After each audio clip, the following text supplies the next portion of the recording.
एक और सर्वे, एक और एग्जिट पोल का नतीजा हमारे सामने, एबीपी सी वोटर का।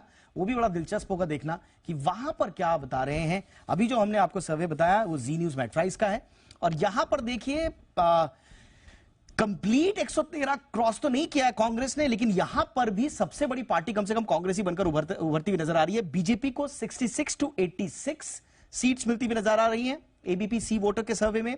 कांग्रेस को 81 to 101 101, और जेडीएस को 20 से 27 और अदर्स को 0 से 3 सीटें मिलती हुई नजर आ रही हैं। तो यहां पर कंप्लीट हंग असेंबली के संकेत मिल रहे हैं, जहां पर किसी भी पार्टी को कोई बहुमत नहीं है, लेकिन हां सबसे बड़ी पार्टी बनती हुई नजर आ रही है 81।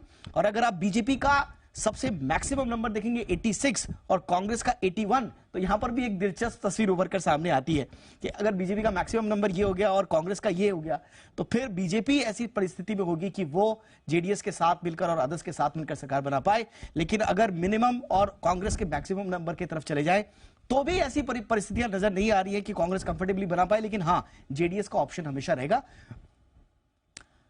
यशपाल, क्या वाकई में हंग, क्योंकि बार बार कहा जा रहा है जयपाल, क्या लोकल वॉइस क्या है, लोकल वर्ड ऑफ माउथ क्या है? क्या कोई पार्टी जयपाल स्पष्ट बहुमत बनाएगी, या फिर वाकई में हंग असेंबली के चर्चे ज्यादा हैं ग्राउंड पर?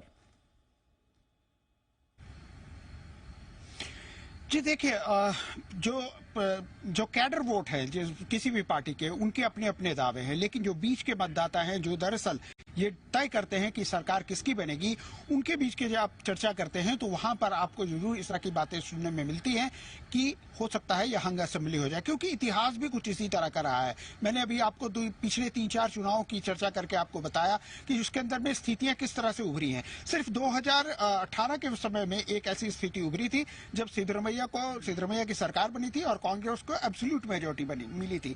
लेकिन उस वक्त में भी अगर हम देखें तो एब्सोल्यूट मेजोरिटी कांग्रेस को मिली जरूर थी, लेकिन उसके पीछे की वजह यह नहीं था कि लोगों ने भरपूर कांग्रेस को समर्थन दिया था। उस वक्त में भारतीय जनता पार्टी में स्प्लिट हुआ था, येदियुरप्पा भारतीय जनता पार्टी से अलग हो गए थे, उन्होंने अपनी पार्टी केजेपी बनाई थी, 5 ही सीटें उन्होंने जीती थी, लेकिन उन्होंने भारतीय जनता पार्टी के लगभग 40 सीटों का डेंट दिया था, यानी 80 सीटों के आसपास वो जीत सकते थे। येदियुरप्पा के अलग हो जाने के बाद उनके पास सिर्फ 40 सीटें ही आ पाई। तो इस तरह से अगर उनको जोड़ के देख लिया जाए तो इक्वेशन लगभग वैसा ही है जो पहले से चला आ रहा है। तो इसलिए जो भी अभी एग्जिट पोल के भी नतीजे आ रहे हैं वो भी लगभग इसी तरह के हैं, क्योंकि आज दिन भर मैं सुबह से लेकर के शाम 6 बजे तक लगभग 20 से 25 पोलिंग स्टेशंस पे गया, और वहां पर जाकर के जो एक अनुभव हुआ मतदाताओं से बात करने के बाद, तो एक तरह का मिक्स रिस्पॉन्स ही देखने के लिए मिलता है।